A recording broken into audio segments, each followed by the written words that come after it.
السلام علیکم ورحمۃ اللہ وبرکاتہ۔ نحمدہ ونصلی علی رسولہ الکریم، اما بعد فاعوذ باللہ من الشیطان الرجیم، بسم اللہ الرحمن الرحیم۔ رب اشرح لی صدری ویسر لی امری واحلل عقدۃ من لسانی یفقہوا قولی۔ اللہم اشرح صدورنا للاسلام وزین اخلاقنا بالقرآن ونور قلوبنا بالقرآن۔ الحمدللہ، تیسرا پارہ کا آج ہم بڑی اہم آیت، یہ قرآنی آیت کا ترجمہ کرنے لگے ہیں، اور قرآن پاک کی سب سے بڑی آیت ہے۔ یہ قرآن پاک کی سب سے بڑی آیت ہے اور اس کو آیت دین کہا جاتا ہے۔ اس سے پہلے جو ہم نے کل کے لیسن میں جو ہم نے پڑھا تھا، یاد ہے کسی کو؟ کیا یاد ہے؟ کل ہم نے پڑھا تھا اللہ کے راستے میں کھلے اور چھپے خرچ کرنا، ٹھیک ہے؟ تو دونوں طرح سے آپ خرچ کر سکتے ہیں، اور چھپا کے بھی اور ظاہری طور پر بھی، اور اس کا جو ایسا کرے گا اس کے لیے اللہ کے ہاں اجر ہوگا، کسی قسم کا اس پر خوف و خطرہ نہیں ہوگا۔ اور پھر ہم نے سود کے بارے میں پڑھا، اور سود کی کافی لمبی چوڑی تشریح بھی کی تھی، تفسیر بھی کی تھی۔ اللہ تعالیٰ قبول فرمائے اور ہمیں اللہ تعالیٰ سمجھ عطا فرمائے۔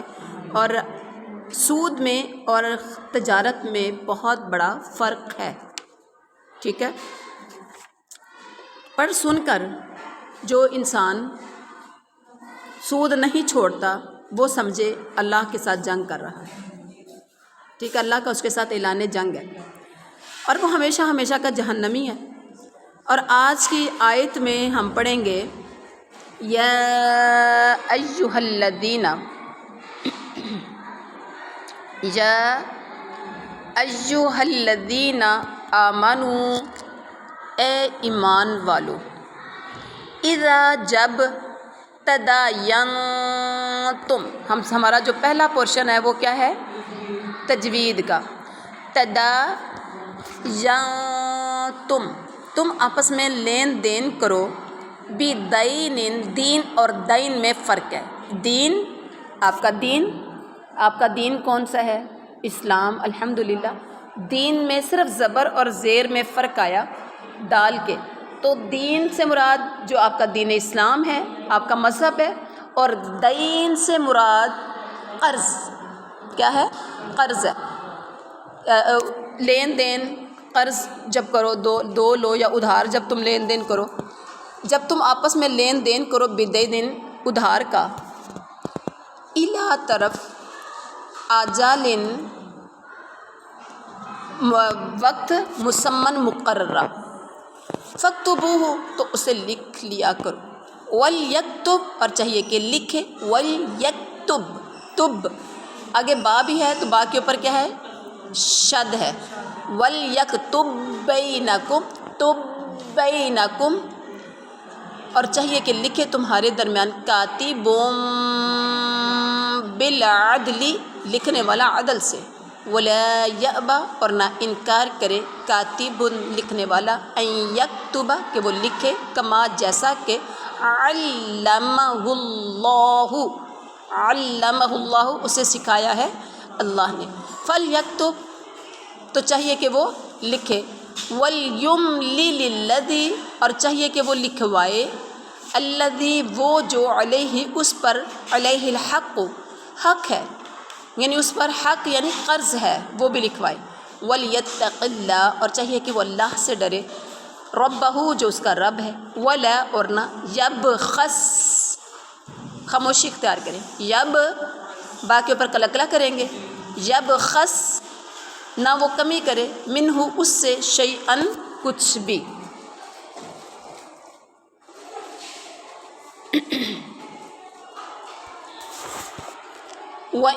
فَإِن کَانَ، پس اگر ہو، الذی، یعنی کان الذی، وہ جو کہ، علیہ، اس پر، علیہ الحق، اس پر حق ہے یعنی قرض ہے، سفیہن، نادان، او، یا، ضعیفاً، کمزور، او، یا، لا، نہ، یستطیع،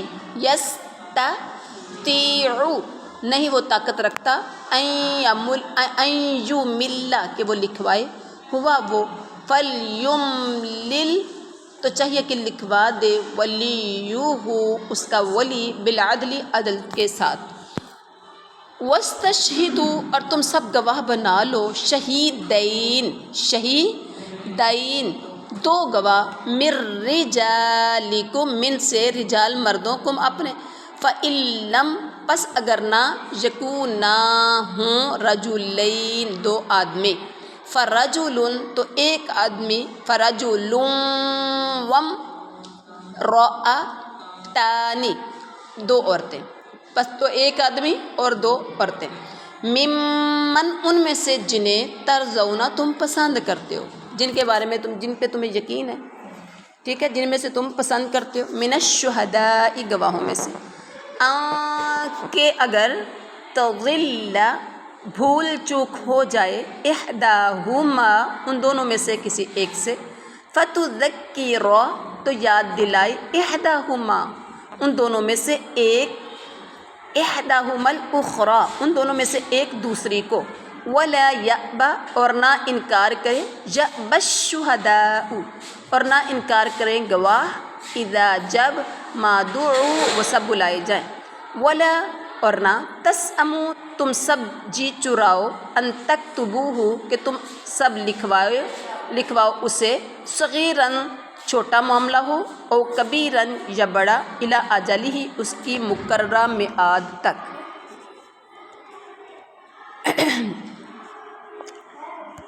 ذالکم یہ کیا مطلب، یہ لکھوا لینا یا لکھ لینا، اقسط زیادہ انصاف کی بات ہے، عند اللہ اللہ کے ہاں، واقوام اور زیادہ مضبوط رکھنے والی چیز ہے، للشہادتی گواہی کو، اور ادنا زیادہ قریب ہے اس کے، اللہ کے نہ ترتابو تم سب شک میں پڑو، الا مگر ان تکونا یہ کہ ہو معاملہ، تجارتاً نقد، حاضرتاً تجارت، حاضرتاً نقد تجارت کا ہو، مگر یہ کہ معاملہ نقد تجارت کا ہو تو پھر لکھنے کی ضرورت نہیں ہے، تدیرونہا تم سب کیا کرتے ہو، گماتے ہو اسے، بینکم اپنے درمیان، فلیسا تو نہیں ہے، علیکم تم پر، جناح کوئی گناہ، اللہ کے نہ، تکتبوہا تم سب لکھواؤ اسے، واشہدوا اور تم سب گواہ بنا لیا کرو، اذا جب تبایعتم جب تم آپس میں سودا بازی کرو تو گواہ بنا لیا کرو، ولا اور نہ یضار کیا پڑھیں گے اس کو، کیسے پڑھیں گے، یضار را کے اوپر شاد ہے نا، جیسے ضار یضار نہ تکلیف دی جائے، کاتب کو، ولا شہید اور نہ گواہ کو، وَإِن تَفْعَلُوا اور اگر تم ایسا کرو گے، فَإِنَّهُ تو بے شک وہ، فُسُوقٌ بِكُمْ گناہ ہے تمہاری طرف سے، وَاتَّقُوا اللَّهَ اور تم سب اللہ سے ڈرتے رہو، وَيُعَلِّمُكُمُ اللَّهُ اور اللہ تمہیں تعلیم دیتا ہے، واللہ اور اللہ بِكُلِّ ہر چیز، بِكُلِّ شَيْءٍ ہر چیز کو، علیم جاننے والا ہے۔ کافی لمبی آیت ہے جی۔ اب یہاں پر با محاورہ ترجمے کی طرف آئیے، اے ایمان والو جب تم آپس میں ایک دوسرے سے لین دین کرو،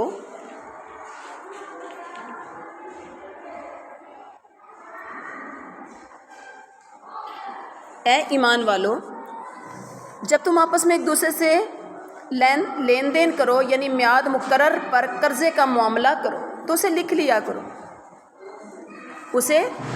کرو، اور لکھنے والے کو چاہیے کہ تمہارا آپس کا معاملہ عدل سے لکھے، کاتب کو چاہیے، کاتب مطلب لکھنے والے کو چاہیے کہ لکھنے سے انکار نہ کرے، جیسے اللہ تعالیٰ نے اسے سکھایا ہے، بس اسے بھی لکھ دینا چاہیے، اور جس کے ذمہ حق ہو وہ لکھوائے، اور اپنے اللہ سے ڈرے جو اس کا رب ہے، اور حق میں سے کچھ گٹائے نہیں۔ ہاں جس شخص کے ذمہ حق ہے وہ اگر نادان ہو یا کمزور ہو یا لکھوانے کی طاقت نہ رکھتا ہو تو اس کا ولی عدل کے ساتھ لکھوا دے، اور اپنے میں سے 2 مرد گواہ رکھ لو، اگر 2 مرد نہ ہوں تو 1 مرد اور 2 عورتیں جنہیں تم گواہوں میں سے پسند کر لو اپنی مرضی سے، تاکہ ایک کی بھول چوک کو دوسری یاد دلا دے۔ اور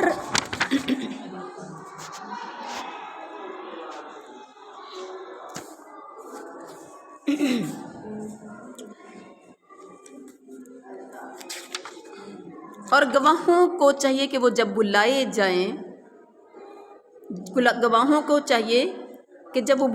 تو انکار نہ کریں، اور اس قرض کو جس کی مدت مقرر ہے، خواہ چھوٹا ہو یا بڑا ہو، لکھنے میں کاہلی سستی نہ کرو۔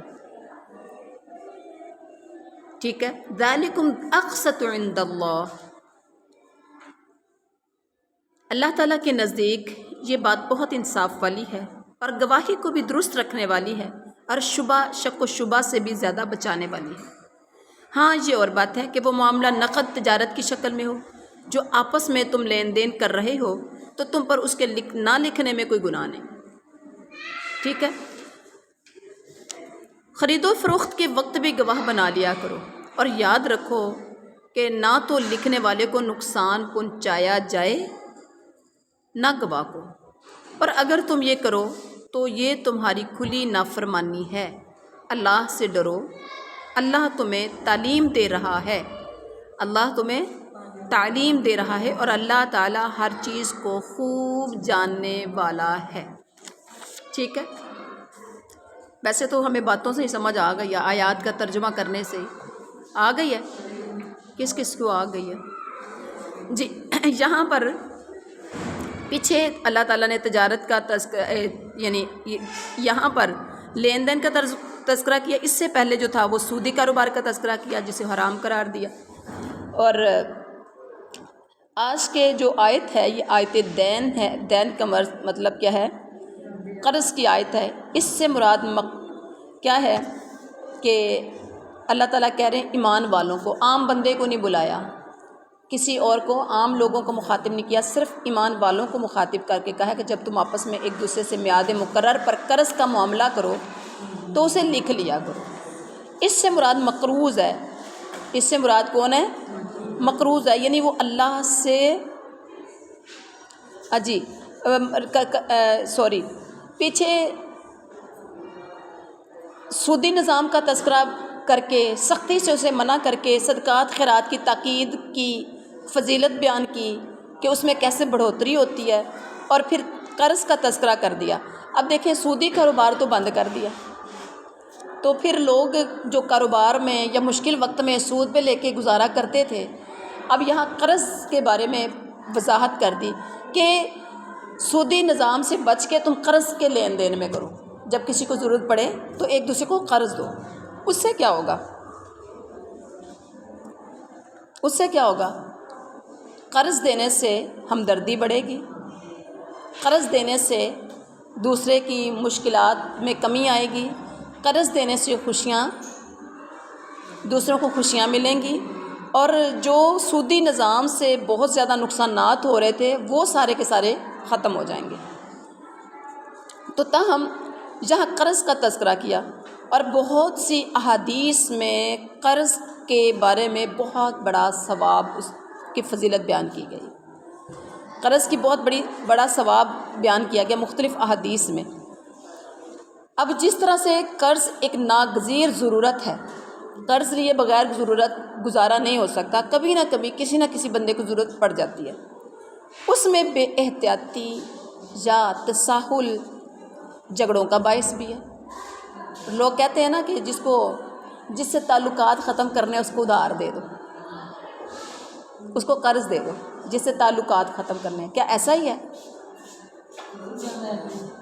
زیادہ تر ایسا بھی ہے، جس کو آپ نے بیٹا پاؤں اٹھا کے چلیے، جب آپ نے کسی کے ساتھ تعلقات ختم کرنے ہیں تو کہتے ہیں اس کو قرض دے دو، کیونکہ لوگ عام طور پر قرض لیتے ہیں تو واپس نہیں کرتے، اور اگر کرتے ہیں تو 1 ماہ کا وعدہ کر کے کئی سال پریشان کرتے ہیں، تو واقعی اس سے تعلقات ختم کر دیتے ہیں، ہو جاتے ہیں۔ اور لکھا بھی ہوتا ہے جگہ جگہ پر، ادھار محبت کی کینچی ہے، ادھار محبت کی کینچی، ادھار کا مطلب قرض ہی ہو گیا نا، ٹھیک ہے۔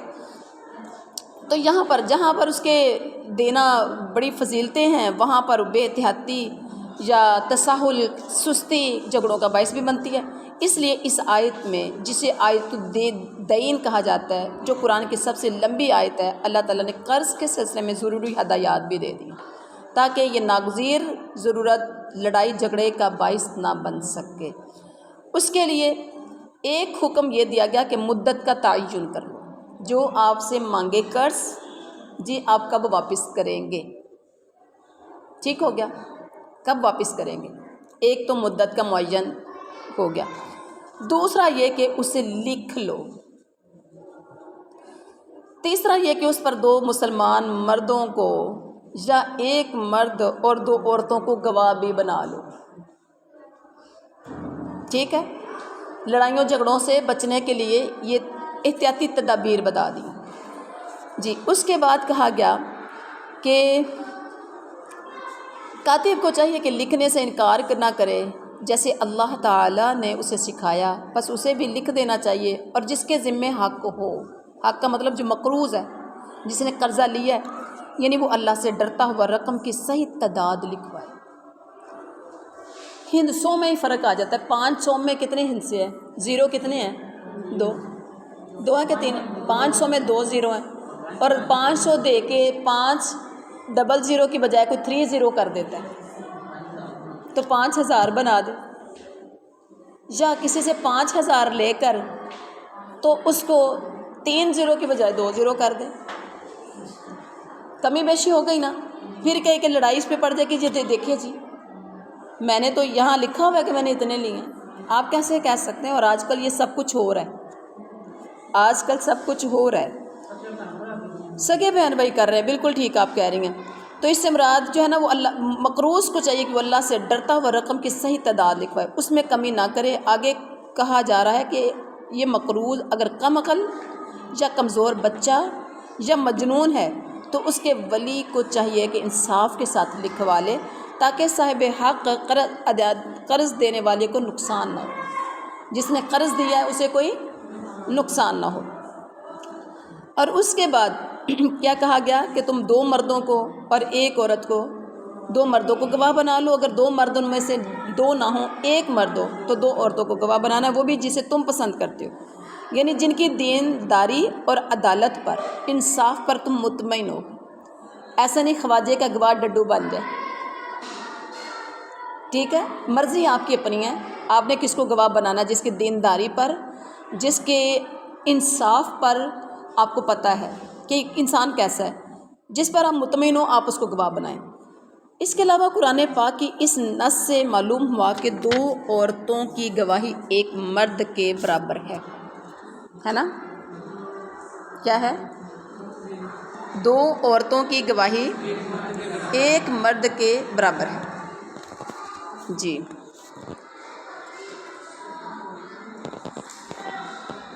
ٹھیک ہو گیا، 2 عورتوں کی گواہی 1 مرد کے برابر، نیز مرد کے بغیر صرف اکیلی عورت کی گواہی بھی جائز نہیں، مرد کے بغیر صرف اکیلی عورت کی گواہی بھی جائز نہیں، سوائے ان معاملات کے جن پر عورت کے علاوہ کوئی اور مطلع نہیں ہو سکتا۔ اس امر میں اختلاف ہے کہ مدعی کی ایک قسم کے ساتھ 2 عورتوں کی گواہی پر فیصلہ کرنا جائز ہے یا نہیں، جس طرح 1 مرد گواہ کے ساتھ فیصلہ کرنا جائز ہے جبکہ دوسرے گواہ کی جگہ مدعی قسم کھا لے۔ فقہائے احناف کے نزدیک ایسا کرنا جائز نہیں، جبکہ محدثین اس کے قائل ہیں، کیونکہ حدیث سے 1 گواہ اور قسم کے ساتھ فیصلہ کرنا ثابت ہے۔ اگر آپ کے پاس زیادہ گواہ ہی نہیں ہے تو کیا کریں گے، پھر 1 گواہ اور دوسری سائڈ پہ ساتھ قسم لی جائے گی۔ اور 2 عورتیں جب 1 مرد گواہ کے برابر ہیں تو 2 عورتیں اور قسم کے ساتھ فیصلہ کرنا بھی جائز ہوگا۔ احناف نہیں مانتے، محدثین مانتے ہیں جی۔ اب اس کے بعد ہے یہ 1 مرد کے مقابلے میں 2 عورتوں کو مقرر کرنے کی حکمت کیا ہے؟ 2 عورتیں 1 مرد کے مقابلے میں مقرر کرنے کی حکمت، یعنی عورت عقل اور یادداشت میں مرد سے کمزور ہے، عورت عقل میں بھی کم ہے مرد سے، عورت یادداشت میں بھی کم ہے، جیسا کہ صحیح مسلم کی حدیث میں بھی عورت کو ناقص العقل کہا جا گیا ہے۔ صحیح مسلم کی حدیث میں عورت کو ناقص العقل کہا گیا ہے۔ اس میں عورت کے استخفاف اور فروتری کا اظہار نہیں ہے، بلکہ ایک فطری کمزوری کا بیان ہے جو اللہ تعالیٰ کی حکمت و مشیت پر مبنی ہے، ٹھیک ہے۔ مقابرہ کوئی اس کو تک تسلیم نہ کرے تو اور بات ہے، لیکن حقیقت سے یہ ناقابل تردید ہے۔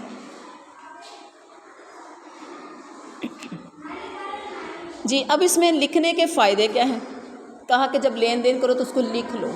لکھنے کے فائدے ہیں، اس سے انصاف کے تقاضے پورے ہوں گے، گواہ بھی درست رہے، گواہ بھی یعنی جو گواہی ہے وہ بھی درست رہے گی، کہ گواہ کے فوت یا غائب ہونے کی صورت میں بھی تحریر کام آئے گی، اور شک و شبہ سے بھی فریقین محفوظ رہیں گے، کیونکہ شک پڑنے کی صورت میں تحریر دیکھ کر شک دور کر لیا جاتا ہے۔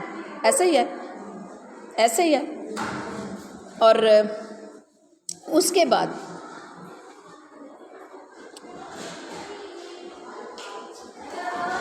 فرمایا کہ اس کے نہ لکھنے میں کوئی گناہ نہیں ہے، اگر نقد تمہارا لین دین ہے، نقد کاروبار ہے، تو پھر اس میں کوئی گناہ نہیں ہے لکھنے میں، نہ لکھو تو کوئی مسئلہ نہیں ہے۔ خرید و فروخت کے وقت بھی گواہ مقرر کر لیا کرو۔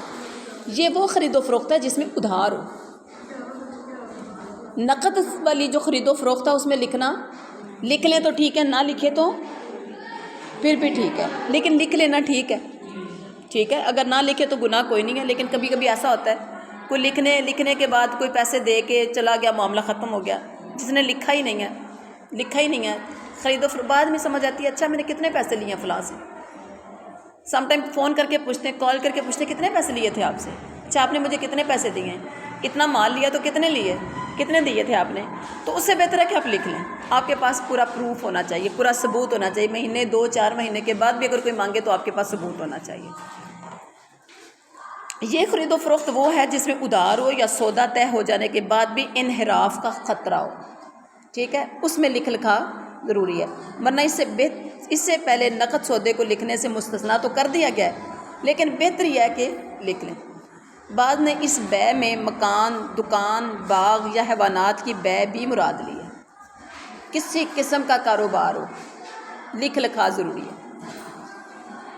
اچھا جی، اس کے بعد ہے کہ یاد رکھو نہ تو لکھنے والے کو نقصان پہنچایا جائے اور نہ گواہ۔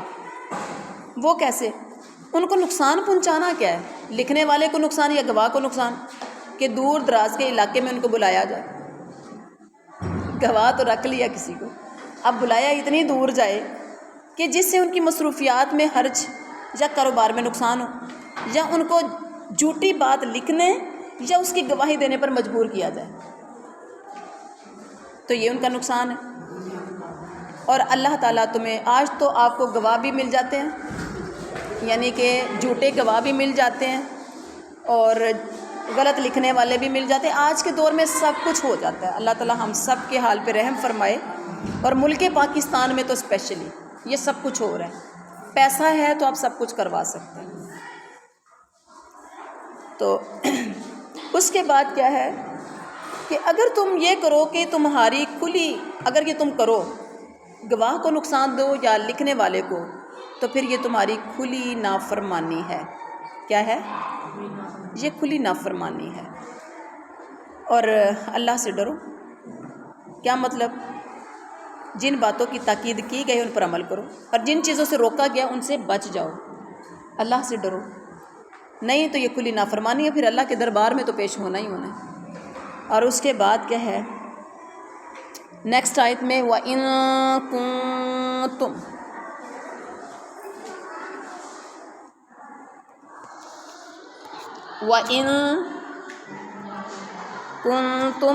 اور اگر ہو تم علی پر سفر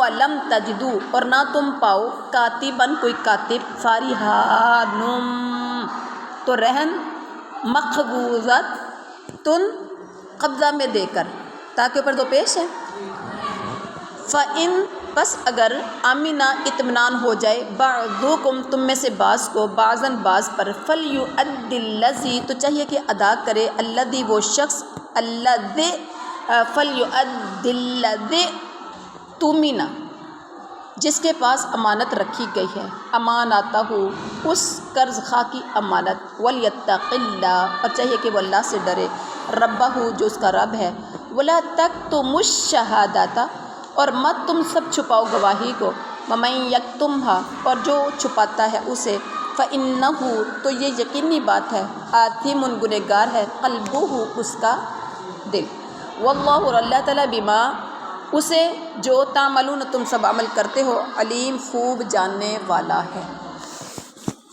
اب با محاورہ ترجمہ کیجئے، اگر تم سفر میں ہو اور لکھنے والا نہ پاؤ، لین دین کرنا ہے تو کیا ہے، سفر میں ہو لکھنے والا نہ پاؤ تو رہن قبضہ میں رکھ لیا کرو، نشانی کے طور پر کوئی چیز گروی رکھ لیا کرو، رہن رکھ لیا کرو۔